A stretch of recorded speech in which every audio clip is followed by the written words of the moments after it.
آج ہم بائبل کے ایک بہت اہم موضوع محبت کے بارے میں سیکھیں گے۔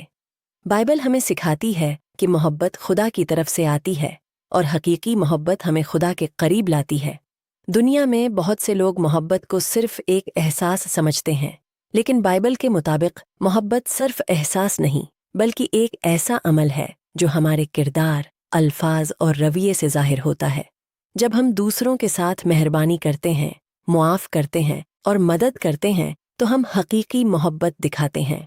بائبل ہمیں یہ بھی بتاتی ہے کہ خدا نے انسانوں سے اتنی محبت کی کہ اس نے اپنے بیٹے کو دنیا میں بھیجا تاکہ انسان نجات حاصل کر سکیں۔ اس لیے ایک مسیحی کی زندگی میں محبت سب سے اہم خوبی ہے۔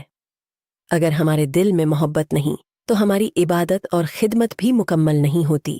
اسی لیے مسیح نے اپنے شاگردوں کو سکھایا کہ وہ خدا سے اور ایک دوسرے سے محبت کریں۔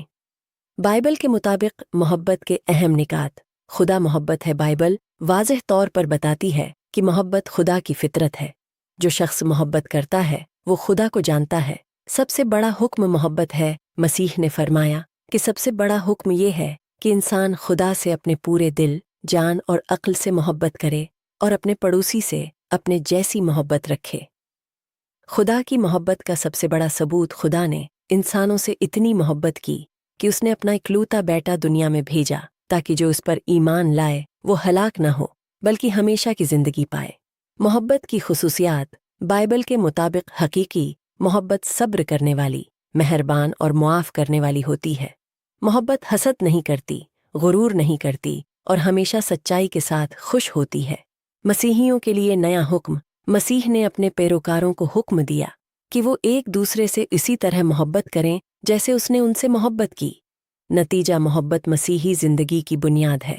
جب ہم خدا سے محبت کرتے ہیں تو وہ محبت ہمارے دلوں میں دوسروں کے لیے بھی پیدا ہوتی ہے۔ ہمیں چاہیے کہ ہم اپنے گھر، اسکول، کلیسیا اور معاشرے میں محبت، مہربانی اور معافی کے ذریعے مسیحی کی تعلیمات کو ظاہر کریں۔